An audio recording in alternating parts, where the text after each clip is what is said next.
Assalamualaikum warahmatullahi wabarakatuh. Assalamualaikum warahmatullahi wabarakatuh. Waalaikumsalam warahmatullahi wabarakatuh. Selamat pagi, Bapak-bapak, Ibu, sebagai pengunjung rumah sakit jiwa pada pagi hari ini. Kami dari Keswamas bersama instalasi memberikan edukasi mengenai manajemen stres. Kami mohon waktunya sebentar sebelum jam pelayanan. Nanti mohon disimak tentang manajemen stres. Apa itu stres? Yaitu apa penyebab stres dan apa itu gejala stres? Apa itu ininya? Apa dampak dari stres bagi kehidupan kita, terus bagaimana cara mencegah dan mengobati stres itu sendiri. Nanti Bapak Ibu boleh bertanya kepada ahli psikolog, nanti akan disampaikan oleh Gabriel Dwiki Betarigan MC, psikolog yang ada di rumah sakit jiwa ini. Kepada Pak Gabriel, silakan.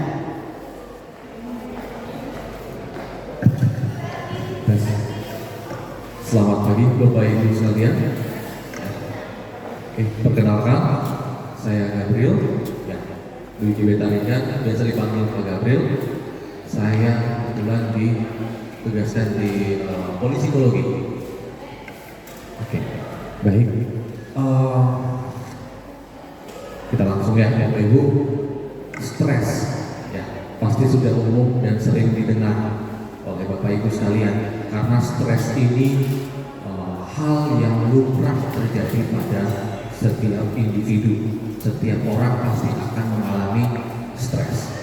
Jadi apakah stres bisa tidak terjadi? Enggak, semua orang pasti mengalami hal ini. Yang membedakan itu tingkatan rendah sampai nanti yang tinggi. Kalau tinggi itu sudah masuk kategori gangguan. Jadi apa itu stres? Nah, ya Bapak Ibu, jadi stres itu kondisi yang disebabkan karena adanya ketidaksesuaian, baik itu di situasi dengan keadaan yang terjadi. Jadi tingginya harapan, tingginya ekspektasi itu bisa membuat seseorang menjadi stres ketika tidak sesuai dengan realita atau dengan hal yang terjadi. Jadi individu akan mengalami tekanan, baik itu dalam pikiran sampai emosi. Itu yang membuat seseorang mengalami stres. Apa penyebab stres? Itu banyak, ya Bapak Ibu. Stres itu banyak faktornya. Ya, kalau di sini ada sampai pekerjaan, sampai penyakit, gangguan, permasalahan hubungan, baik itu dalam pasangan ataupun relasi pertemanan, sampai ketakutan. Ya, semuanya ini bisa menjadi faktor stres. Ini ya Bapak Ibu ya, ini dari sekian banyak saya mengkategorikan hal yang paling sering terjadi yang saya temukan selama berpraktik. Jadi ada akademik, beban tanggung jawab, pertengkaran, perceraian, sakit keras, hutang, ditinggal oleh anggota keluarga, kerugian usaha, tekanan lingkungan, sampai kegagalan dalam mencapai suatu target. Ke-10 ini menjadi faktor umum, ya. Tapi bukan berarti selain ini tidak menjadi faktor stres. Belum tentu bisa menjadi, karena setiap individu itu berbeda-beda faktornya, ya Bapak Ibu. Bisa misalkan karena kurang tidur, itu juga bisa membuat stres, ya, dan sebagainya. Nah yang ini Bapak Ibu yang stres akademik ini biasanya pada remaja, ya Ini tanggung jawab yang berat, beban kerja, kemudian ada pertengkaran dengan pasangan, konflik hubungan, relasi dan sebagainya. Ini bisa menjadi faktor sampai perceraian, lalu ada sakit keras. Nah, ya Bapak Ibu ya, sakit keras ini bukan hanya ke diri sendiri, tapi bisa ke anggota keluarga. Anggota keluarga yang mengalami sakit ataupun gangguan, ini juga menjadi tekanan bagi kita, bagi anggota keluarga. Lalu terkait piutang-piutang, ya, sampai ini ditinggal oleh keluarga, saya ini bisa menjadi faktor stres. Kerugian usaha yang membangkrutkan, tekanan dari lingkungan sekitar, faktor bullying atau hubungan bertetangga, ini bisa menjadi sampai gagal dalam mencapai target. Ya, ini faktor yang paling umum juga ya Bapak Ibu. Nah, lalu apa itu gejala stres? Ya. Gejala stres ini banyak dan setiap orang berbeda-beda. Gejala stres itu bisa dimulai dari kategori ringan sampai yang berat. Nih, ini ya Bapak Ibu ya. Jadi gejala stres itu ada yang umum, keringat berlebih, gelisah, rambut rontok, perubahan pola tidur. Ini biasanya jam istirahatnya kurang dari 8 jam sehari, sampai terasa sesak nafas, nyeri otot, mudah lelah, ada penurunan atau bahkan peningkatan. Karena kalau orang stres, Bapak Ibu, biasanya ada yang nafsu makan yang meningkat, ada yang menurun. Nah ini perubahan berat badan sampai hilangnya motivasi atau mengalami demotivasi. Ini ya Bapak Ibu ya, keringat berlebih ya, pada individu. Kemudian ada gelisah, rambut rontok yang tadi, perubahan pola tidur, kesulitan bernafas, nyeri otot, mudah lelah, perubahan berat badan dan kehilangan motivasi. Nah, dampaknya Bapak Ibu ini ada 3 ya. Menurunkan tingkat kesehatan pasti, ya. Menurunkan produktivitas dan kreativitas juga, sampai menurunkan interaksi dan komunikasi.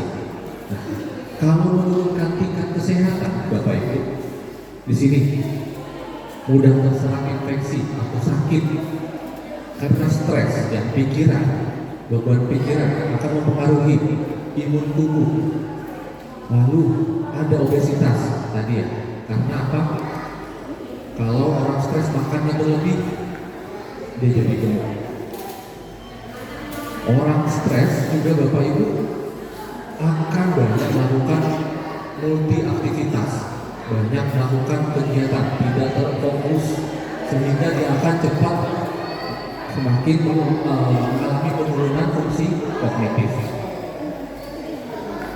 Terjadi insomnia, sakit jantung, stroke, depresi dan gangguan jiwa. Ya.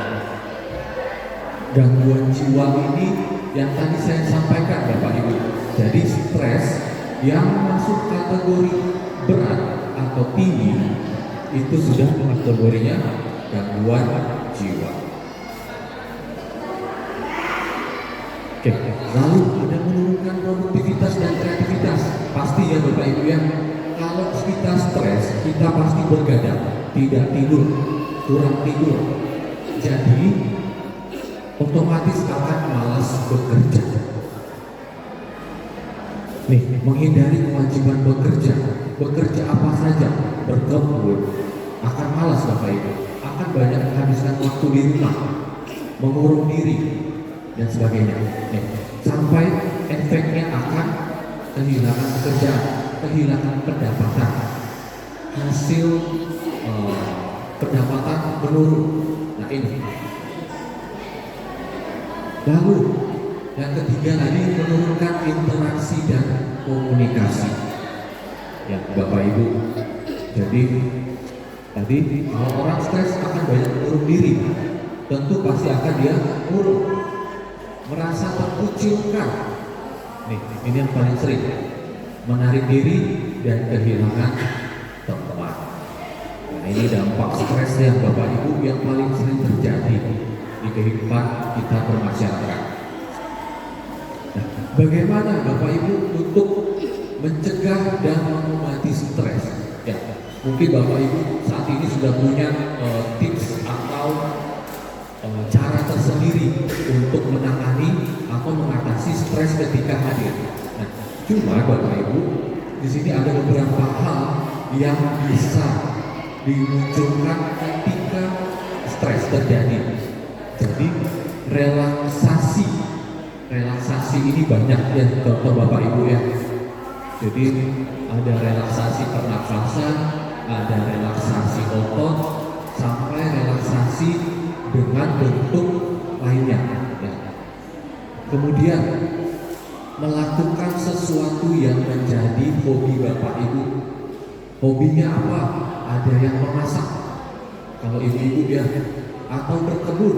Ketika menanam atau melakukan sesuatu dengan gerakan atau aktivitas fisik, ini akan mengalirkan atau menyalurkan bentuk stres. Ada yang berjalan-jalan dan melakukan rekreasi, ini juga bisa. Ya. Pergi ke tempat pemandangan atau tempat terbuka, ya, ini salah satu alternatif. Beristirahat dan tidur, bersosialisasi dengan orang lain, berolahraga. Nah ini ya Bapak Ibu, olahraga itu sangat penting, terutama ketika kita stres. Dengan melakukan aktivitas fisik itu akan menurunkan tingkat stres. Dan yang terakhir ini secara spiritual atau beribadah, melakukan pendekatan diri kepada Tuhan dan sebagainya. Ya Bapak Ibu, ini 7 tips yang bisa diterapkan. Ya. Nah ini ya Bapak Ibu ya, banyak aktivitas yang bisa dilakukan secara sederhana. Jadi aktivitas menurunkan stres itu tidak perlu yang cukup menghabiskan banyak pendapatan finansial Bapak Ibu sekalian, tapi bisa dilakukan secara sederhana dengan metode yang simple. Nah, Bapak Ibu, terkait stres ini mungkin hal sederhana ya, hal yang Bapak Ibu sudah ketahui seperti yang saya sampaikan di awal tadi. Namun banyak stres yang terjadi itu di luar kendali kita. Stres ini muncul karena tadi banyak faktor. Namun yang perlu diketahui Bapak Ibu, bentuk stres ini bisa dikendalikan, baik itu secara pikiran, secara regulasi emosi, sampai secara dengan penanganan oleh psikiater ataupun psikolog klinis. Ya Bapak Ibu, seperti itu. Nah, bagaimana kita bisa tahu bentuk stres? Bapak Ibu yang paling mengenal dirinya masing-masing, kenali bentuk stres, kenali gejalanya, ya. Kenali bentuk respon yang terjadi. Kalau Bapak Ibu butuh bantuan, silahkan ke keluarga atau ke tenaga profesional. Baik, Bapak Ibu, kalau ada yang ingin ditanyakan atau ada hal yang lain yang ini, saya kembalikan ke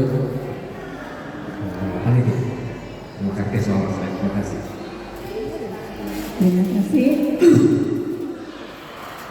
Demikianlah materi yang disampaikan oleh Bapak Gabriel tadi. Bahwa setiap kita pasti mengalami stres ya. Seberapa banyak gejala dan penyebab stres setelah dijelaskan, mungkin bapak-bapak ibu-ibu yang ada di sini atau ada mahasiswa ada yang perlu ditanyakan, boleh ditanyakan, silakan Pak.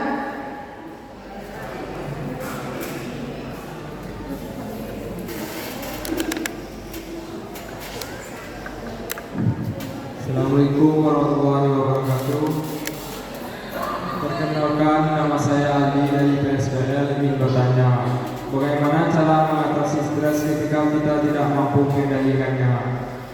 Sekian, terima kasih.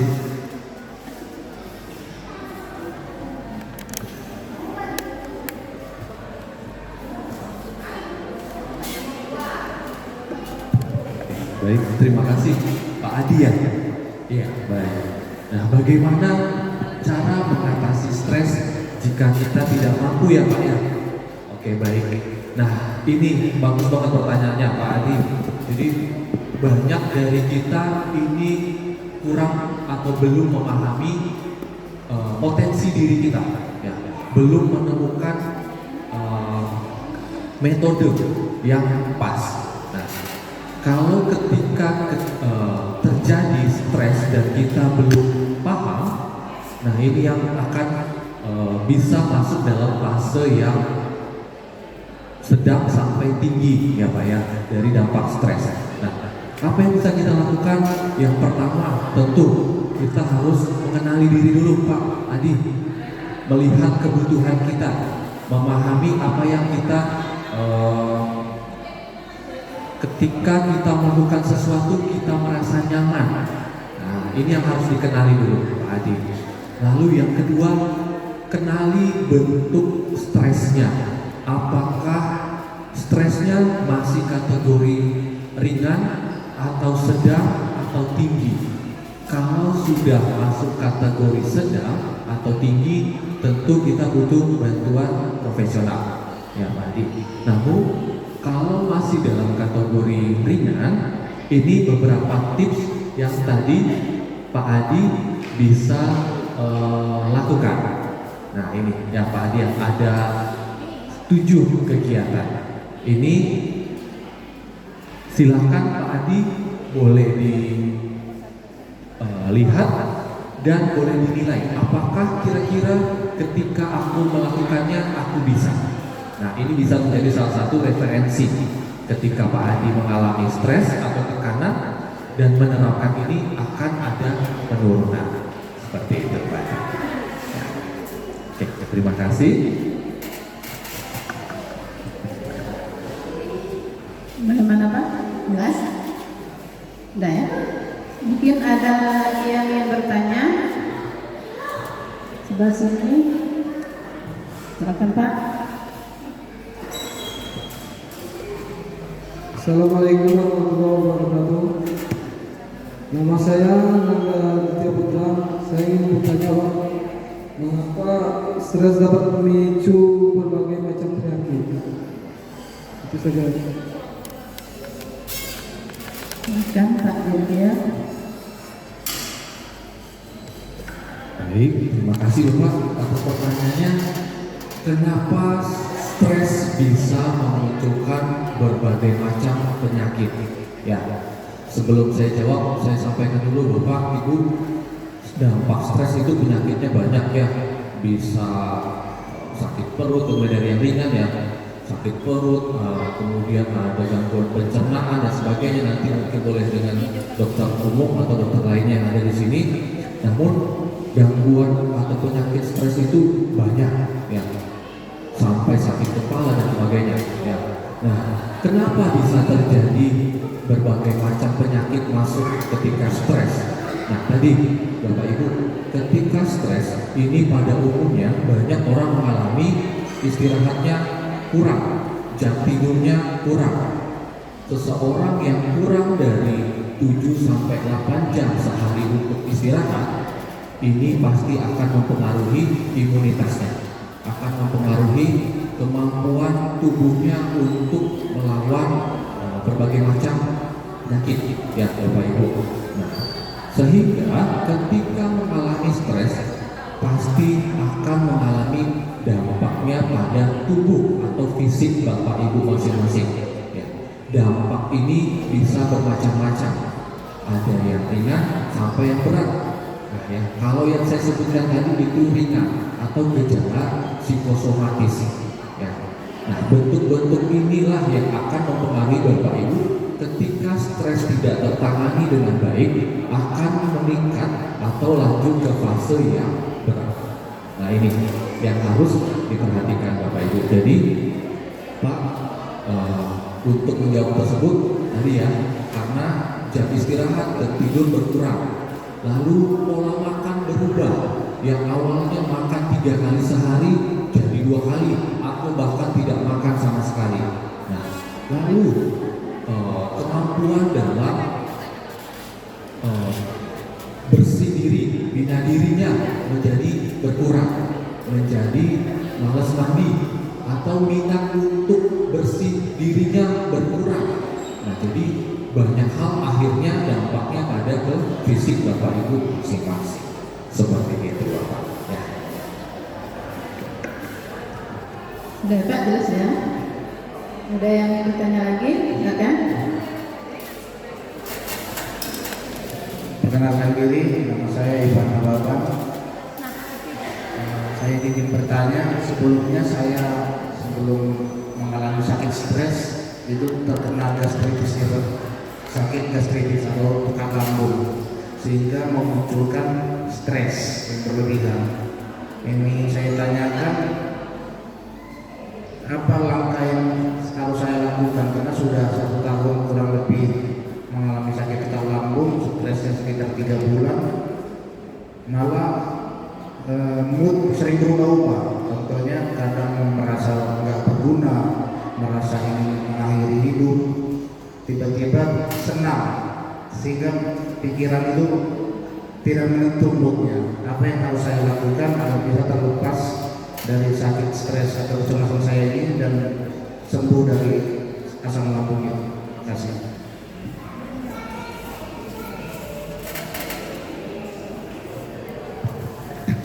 Baik, terima kasih Pak atas pertanyaannya. Ya. Saat ini sedang mengalami gastritis ya Pak ya, asam lambung ya.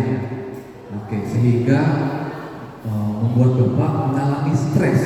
Nah, ini justru kebalikannya ya Bapak Ibu ya. Bagaimana ketika suatu penyakit justru menimbulkan stres, atau justru kebalikannya, kalau yang tadi kita bahas stres memunculkan penyakit. Nah, ya Bapak Ibu, seperti yang kita bahas di awal tadi juga Bapak Ibu, ketika ada penyakit atau gangguan ya, oke, kita harus benar.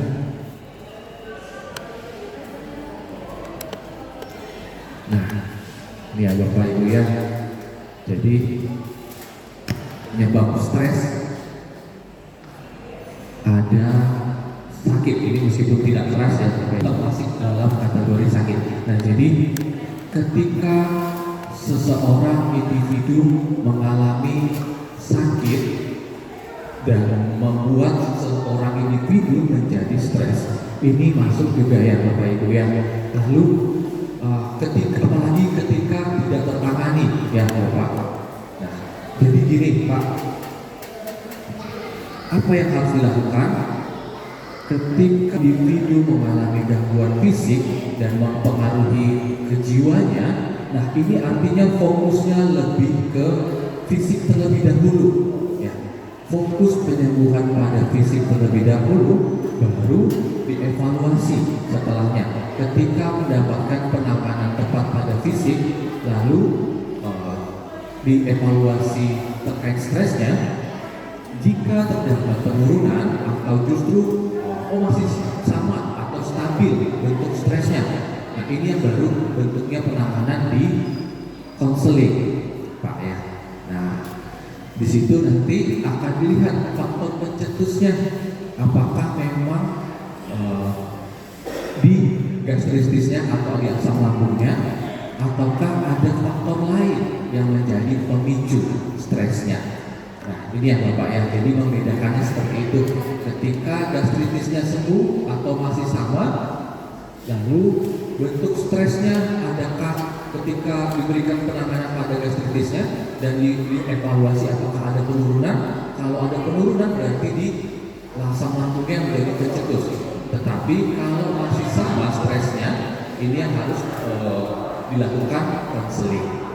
Nah, tadi Bapak, jadi bisa terlihat atau bisa diamati apakah ada faktor lain, karena faktor asam lambung itu banyak pencetusnya juga Pak, selain pola makan, selain faktor eksternal. Jadi faktor internal bisa mempengaruhi seseorang mengalami asam lambung. Jadi yang seperti yang saya sampaikan terkait psikosomatis. Seperti itu Bapak. Ya, terima kasih. Sudah cukup kan jawabannya? Ada lagi yang ingin bertanya? Sudah? Oh ya. Demikianlah penjelasan dari psikolog kita tentang pertanyaan-pertanyaan dari di sini tadi semuanya bapak-bapak yang bertanya ya. Manajemen stres ini pertama kenali dulu diri kita, terus stresnya itu sendiri, setelah itu baru kita bisa atasi. Demikianlah materi yang dapat kami sampaikan.